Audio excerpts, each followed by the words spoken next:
菅原さん、うん、今回のものはズバリ何ですかこれ？ズバリね、ちょっと2つ今回用意したんだけど、はまずこっち側ね、トビー、まあスプーンの名作ですね。だよね。で、こっち側がなんじゃこれだと思うんだけど、小田原天秤。いいですね。渋いですね。この辺りから話しようかなと思うんだけど、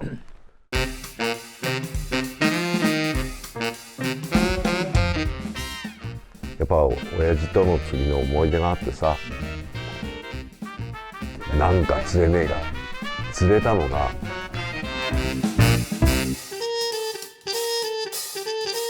この番組は芦ノ湖山木商店アル工房遊漁船北丸 ATFC 株式会社カムパネラ株式会社司総研相模湾サザンブルータコ足ラグーンレストラン&バーバモノステル羽生拓也さんヤシチ以上の仲間の提供でお送りします。まず天秤の話しようか。天秤、はい。いや、ただつながっていくんだけど、このさ、小田原天秤これすごくない？これすごいですね。ここに重りをつけて、でここに針をつけて、でこれピッてこう挟んでね、針数結ばなくてもここに挟んで止まる。つまり小物用の、目ごちだとか、あるいはシロギスだとかで、一番俺が使ったのはハゼなのよ。でこっちがミチートだよね。そうで、これはね親父の形見なんだな。でさ、はまああらゆるそのなんだ、同じ小田原天秤がないだろうかと探した挙句なかったのよ、同じものが。でじゃあ作るかと作ったのが、まあちょっと大きいんだけどね、こっちのこれが自作の小田原天秤い。なるほど。なんだけどね、これさ、この小田原天秤にはその結構な、なんていうのかな、やっぱ親父との釣りの思い出があってさ、そのまあこのシリーズの割と最初の方でもお話ししたけど、うちの父親はその川崎に住んでて、多摩川とか鶴見川とかで釣りをやってたのね。で当時ね、親父和船、わかる？要するに、ローを練る、要するにローもこれじゃなくて、和船、練り船的なやつですね。そう、それで、川崎で釣りをしてたのね。で後年、その俺が3歳になる夏に厚木に引っ越してきて、それを今度親父は相模川の河口の馬入川で同じような釣りをやってみようって言って、っていうのは相模川の河口はハゼたくさんいるからって言ったの。でね、今さこの地図だとまあ大きすぎて分かんないんだけど、これがまあ相模川の河口なんだけど、ここの平塚市の前に平塚新港っていう立派な港が整備されてて、そこにまあ多数の漁船がね止まってるけど、俺が子供の頃は影も形も実はなくて、なるほど。じゃあどこにあったのかっていうと、この相模川の河口部の右岸にスカっていう港があったのよ。スカ、はいはいはい。で今でもあるんだけど、今見ると小さい入り江を利用した港なんだけどね。で俺ら子供の頃はそこがね、石積みのその堤防とかも残ってて、もう本当にね、なんていうひなびた感じのでも江戸時代からずっと明治大正ってその、木材運搬だとかね厚木市側から平塚市に流してで荷揚げしたりとかする港として使われてた須賀の港、横須賀の須賀と同じ字なんだけどその須賀港っていうのがあって、そこから船を借りて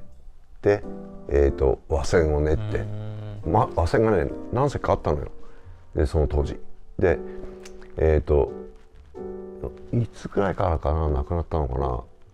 ローボートになってで、やってた。でその時に使ったのがこの小田原天秤だったのね。でさめちゃくちゃハゼ釣れるんだわもう要するに子供の、俺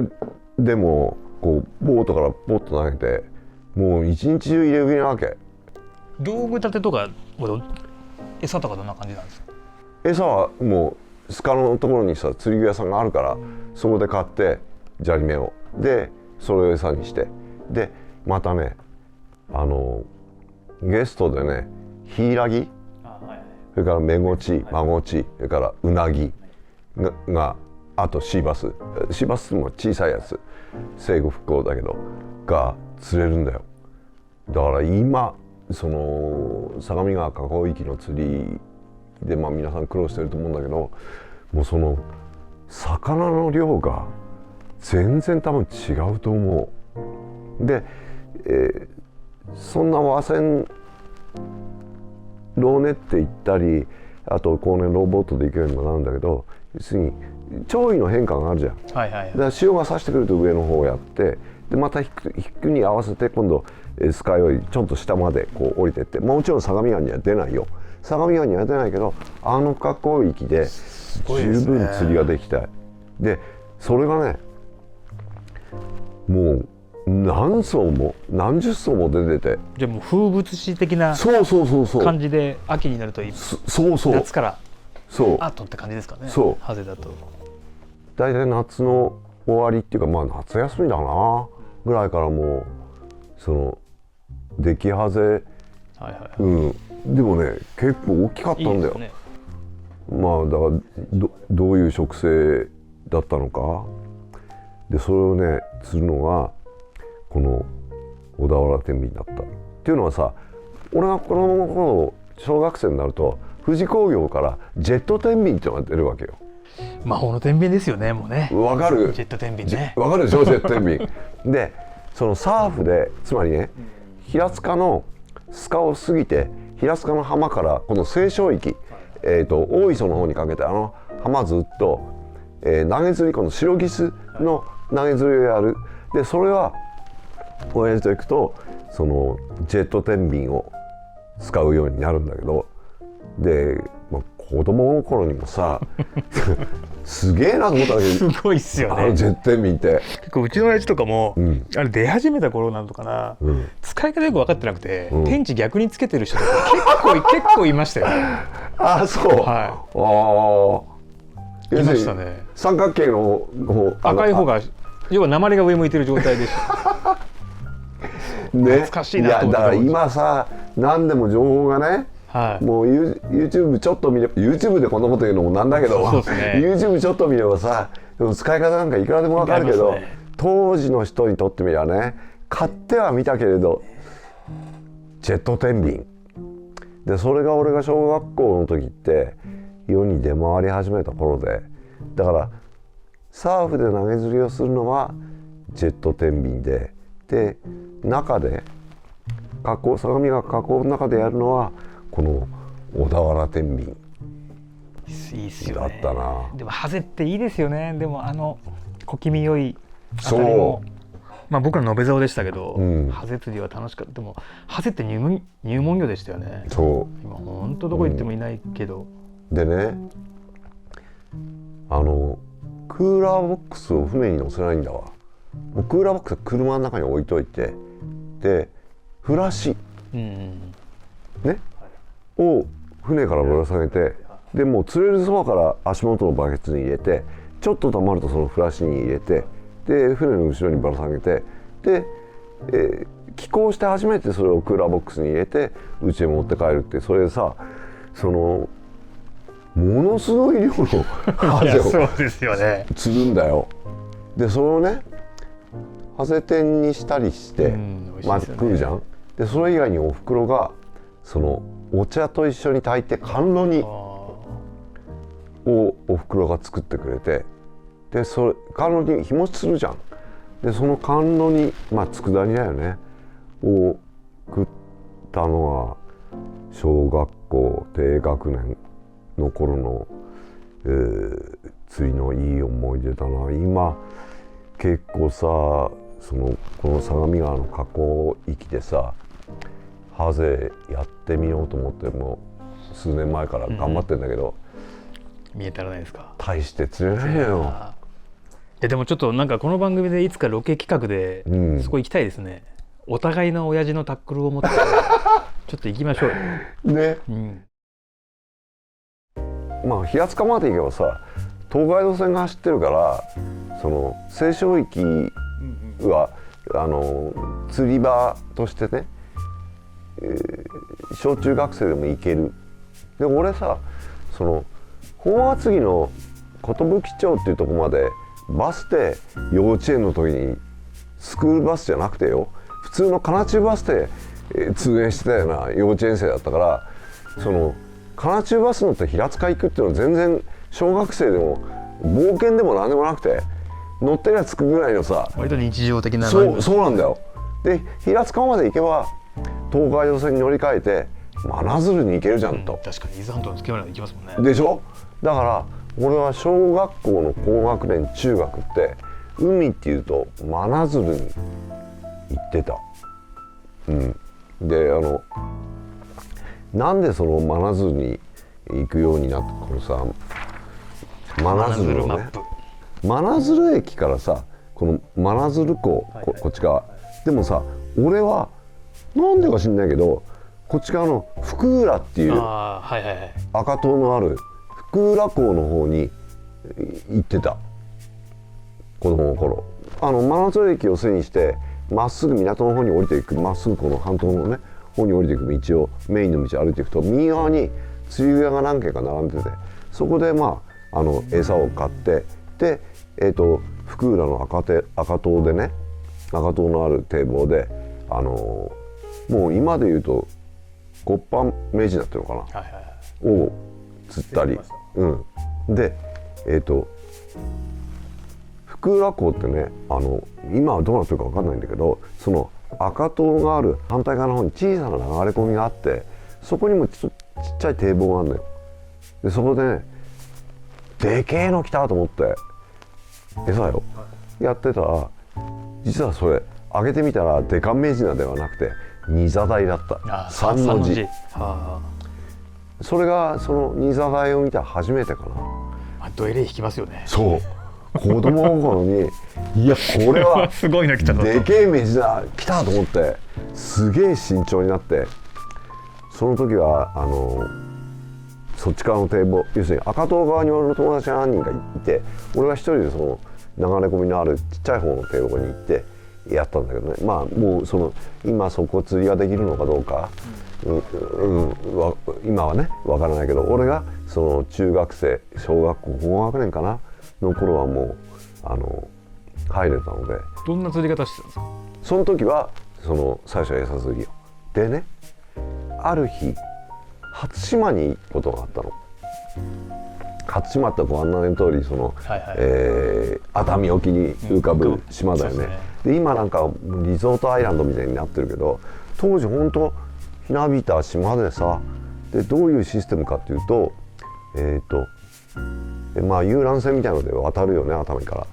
と翌日ね迎えに行くんだよ、釣り船が。でそれに乗って釣りをしながら熱海港に帰るっていう。つまり熱海ってさ分かると思うんだけど、錦ヶ浦っていう岩礁帯が付け根のところにあって、熱海城の下のところに。でその辺りで根魚を釣らせる、カサゴを釣らせる。で今思えばね、今さ赤旗増えてんじゃん。赤旗なんか当時一匹もいなかった、でかいカサゴばっかりで、それをサバ餌で釣ると。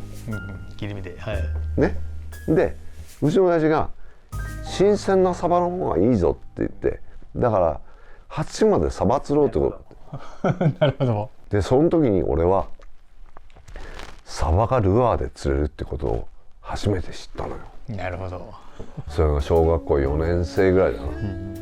その時にこの飛びをねいや今から考えるとさ信じらんないんだけど、例のほら前もこのシリーズでお話ししたクローズドフェイスリールでサバを、そうで確かにそれぞれクローズドフェイス使ってる人ありえないだろ。かもしれないですね。でも子供だからさ、まあ、分かんないですよ。もんね。で堤防の付け根の方降りてってさ、はい磯場でこう釣ってたので入れ食いなわけ。まあ子供だからでかく見えたんだけど、まあそれでもこのぐらいの差だったと思う。で入れ食いでよく引きますよね。そうだから俺のソルトウォータールアーフィッシングの一番最初ってトビーでサバを釣ったっていう。で沈まねえじゃんこんなの、はい、だから相当いたんだろうね。ただ投げて表層引いてくるだけなんだよ。まあ、今やサバの切り身餌も高級ですからね。そうでしょね。それで翌日それをサバを切り身を餌にして釣るのよ。だけどねいっぱい昼間俺釣ってさフラッシュに入れて堤防から下ろしといたのよ。わかるでしょもうオチがオチが分かりますね。もうさ上がってこねえのよフラシが。いや確かにサバいっぱい釣ったけど上がってフラシが上がらないほど釣れてねえよと思って上げたらよ、もうウツボウツボがもうぐしゃぐしゃでしょうね。そうレゲエのおじさんのラスタヘアみたいになっててこうそのおどろおどろしいですねちょっとね。すごいんだよ。でまあそのフラシは食い破られてるわ、はいはいはい、サバは食われてるわで、もうニッチもサッチもなわけだ。で親父はねその他の社員の人と一緒に民宿で宴会やってるから大変だと、俺が昼間釣ったサバはねみんな食われちまったって言ってしょうがねえなっていうことになりしたら親父がね一応親父釣り具持ってってたので、昼間そんだけサバ釣れたらいいやって言って使わなかったんだけど、たまたま親父がその夜投げ釣りで電気浮きでサバを釣ろうでその用意をしてたのよ。今から考えりゃでかい電気浮きなんだけど、でこれでやってみっつってで俺をそう宴会の刺し盛りのイカなそれをビニール袋にこう詰めて「ここ持ってってやれ」って言われて「俺はい」っつってとことこまたその、堤防行って今度は電気浮きをでドボーンと投げてで今度はウツボに食われないようにと思うからクーラーボックスの中にこうどんどん詰めてで民宿帰ってもうその日のうちに折って切り身にして翌日そのカサゴ釣りができるように、はい、キープしたんですね。キープしてで翌日朝開けました。で熱海から迎えに来た釣り船に乗って錦ヶ浦でもう半日、もうカサゴいくらでも釣れた。でかいよ。しかも大きかったですよね昔のカサゴって本当まん丸で可愛いし。で赤旗なんか一匹も釣れなかった。今日出てきた魚ハゼもサバもカサゴも様変わりしましたよね、そうだよね。魚がね穴という穴にカサゴっているっていうイメージでしたけどねそうだよな、カサゴなんてみたいな、はい、なそれこそ子供でもね簡単に釣れるで美味しいし。いやだからそのうちの親父がと一緒に行ったのはまあ社員の人たちだったけどみんな別に釣りマニアってわけじゃないからさ、もう貸し竿みたいなので普通にこうやっててその前の晩に釣ったサバの切り身つけて入れるだけでいくらでも釣れて、でトラウツボもさ時々かかるわけよ。危ねえ危ねえみたいなもうこれ歯が口の歯がね手に当たったらもう大変なことになるからって言ってみんな親父がこれ沢の方がいいっつって、三の字なんかも危ないですよね。そうね、あの尻尾のとこはね、のことがあって、まあそんなこんながあって、このトビーが、このトビーじゃないよ、これは後年買ったトビーだけど、そのトビーが海でも通用するんだってことが分かりでね、小学校の時に前々から話出てるけど、山形県の鶴岡、庄内に行くわけよ、夏休みにね。でそこでさ、湯の浜海岸、でね、俺が小学校低学年の時って鶴岡駅からずっとこの湯の浜海岸にかけて電車が通ってたの。これね、庄内鉄道湯の浜線っていうんだけど、ローカル列車よがあったんですね。あったの当時で、これは1975年昭和50年に廃線になるんだけど、割と早くに廃線になったんですね。なったの。要するにモータリゼーションの波に耐えきれずで、その庄内鉄道湯の浜線ってのは何に使うかっていうと、湯の浜海岸に海水浴に行く人と、善宝寺、いわゆる貝羽の池のある人面魚で有名な、あの善宝寺にお参りに行く人たちが利用する。あとこの湯の浜近辺で取れた海産物を庄内に運ぶ人たち、行商の人たちが利用してた線なのね。だけど利用者がやっぱり少なくなり、なおかつその、道路網が整備されて、みんな軽トラでね、その野菜とか魚を運ぶ時代になったから、で俺さ、鉄道マニアでも何でもないからさ、それよく分かんないんだけど、実を言うとこの庄内鉄道湯の浜線って京王線の車両を使ってんだよ。すごいですね。びっくりでしょ。俺調べてと思ったんだけど、京王線の老朽化した車両を使ってたのがこの庄内鉄道湯の浜線なのよ。すごいですね。びっくりでしょ。京王線が、俺たちが使ってる、今使ってるこの京王線が、そうだからそんな妙な縁もさ感じたんだけど、それがね、庄内鉄道湯の浜線に乗って湯の浜海岸だったり、あとこっちか、今度はこれ電車じゃないんだけど由良海岸に行って、釣りをするわけで、このね由良海岸の方のちょっと拡大図なんだけど、ここにね白山島っていう島があるんだよ。でここね橋でつながってんの。でこれねパッと見るとこれよくわかんないんだけど、現場行くとわかるんだけどさ、江ノ島のミニチュアみたいなんだよ、ちょうど。そうですね。で子供の頃にもうわちっちゃい江ノ島だみたいなで子供でもとことここう歩いて歩けるんですね。歩けるの。でここにね裏にね恵比寿漁港っていうちっちゃな、もうさっき言った須賀の港よりもちっちゃい、うんとちっちゃいね漁港がねここにあるのよ、恵比寿漁港っていう。で昔はこの辺りその海軍の観測地点に使われたらしいんだけど、軍用利用されてたらしいんだけど、この恵比寿漁港でこれを俺は投げてみるわけよ。まあ投げますよね。なんか釣れねえか、釣れたのがアイナメ。おお渋いですね。ね、小学校の時よ。でさ、俺さアイナメって釣ったことないのよ、小学生だから。さっきも言ったように、まああんまいないですもんね。そう、相模湾のその親父と言ってた相模川の河口域とか、あるいは西湘の海岸の投げ釣りとかでは、まあ砂泥か砂ですもんね。いないわけよ、アイナメ。で真鶴の福浦でも釣ったことがなかったの。だから初めて見る魚だったの。で可愛いなと思ったんだよね。でもその、当時はさクーラーボックスがなくて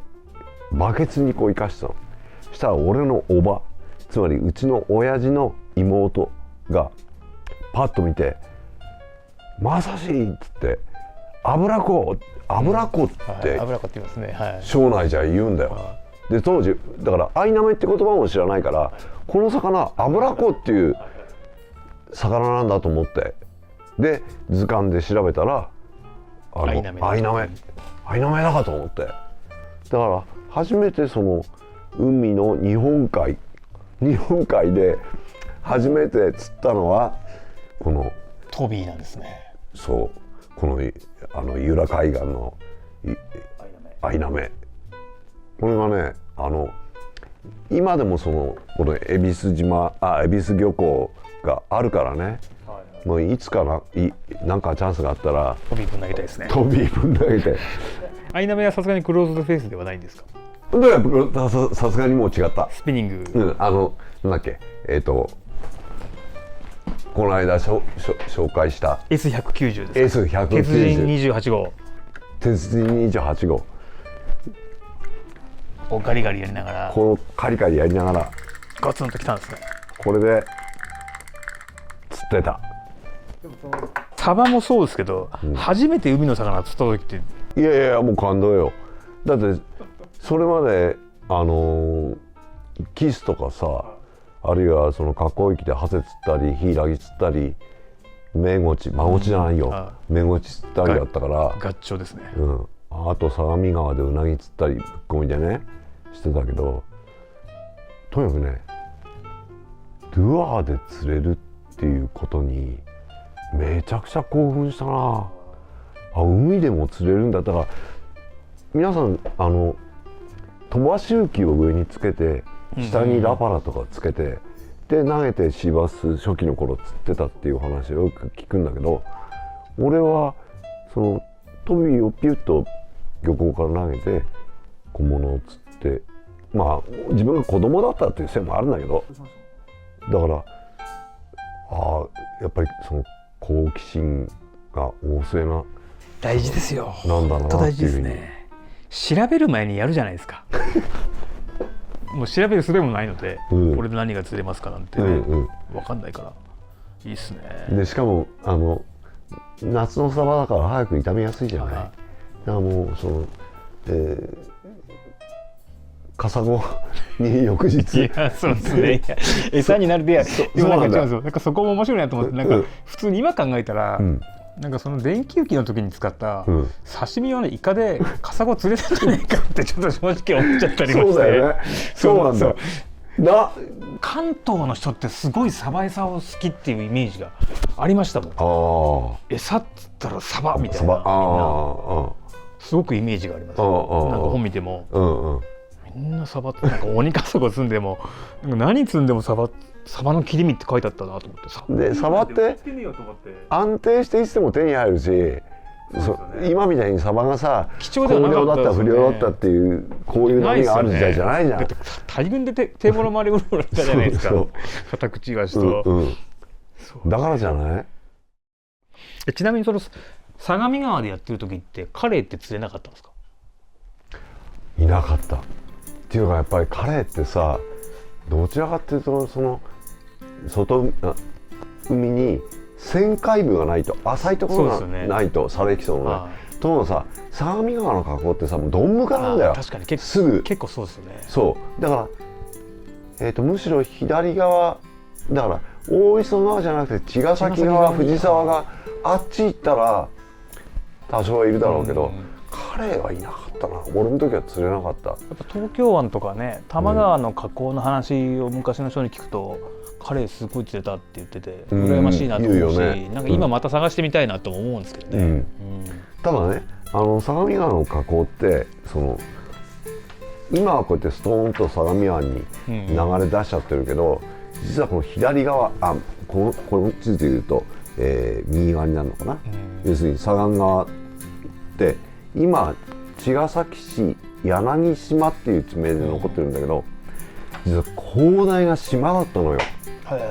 相模川って今一本で相模川に落ちてるけど、そうじゃなくて茅ヶ崎側にこう大きく分流して、三角巣みたいな感じになってる、でそこに柳島村っていう村があったの。でさっき言ったその、平塚市側の須賀の港と、もう一個はこの柳島村にその川上の資材を運搬して荷物を下ろしてて、で東海道を来た人はこの柳島村を渡って相模川を越えて平塚、大磯、小田原って向こうに箱根に登っていくっていう東海道をね行ったんだけど、だからその柳島があった頃は行ってみたいですね。行ってみたいね。これね明治時代の地図を見ると載ってる。国土地理院が持ってる地図をプリントアウトしときゃよかったけど、要するに、今の東海道線が通る、架橋されて東海道線が通る前後のにあった柳島の地図があるんだけど、こんなでかい中洲っていうか、芦原だったんでしょうね、きっとね。いいな。だからきっとその時は木びれとか黒鯛とか相当いたろうし、そういう景色の中でスズキをフライフィッシングで釣ってみたかったな。それこそエバーグレーズみたいな世界だったんだろうな。だと思うよ。で今この番組のね、協賛にも加わってくれてるけど、相模川河口域の茅ヶ崎側でね、サザンブルーっていう遊漁船をやってる坂本君、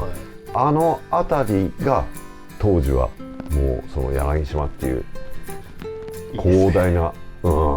島だったのね。この番組でも本当断るごとに小さなところにあった釣り少年たちの姿をね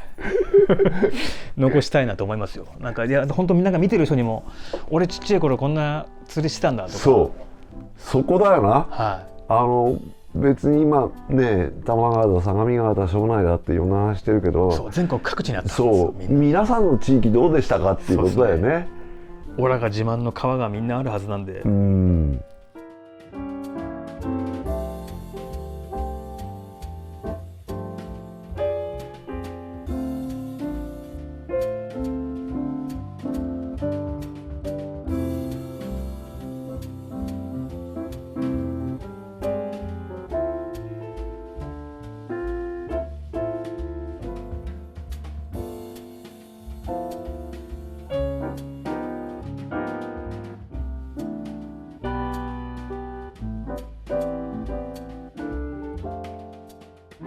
この番組は芦ノ湖山木商店、アル工房、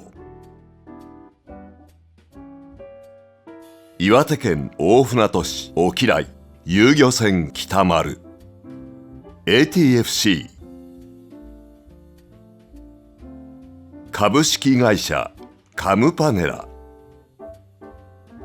株式会社司総研、相模湾フィッシングガイドサザンブルー、タコ足、ラグーン、レストラン&バーバモノス、テル、羽生拓也さん、ヤシチ、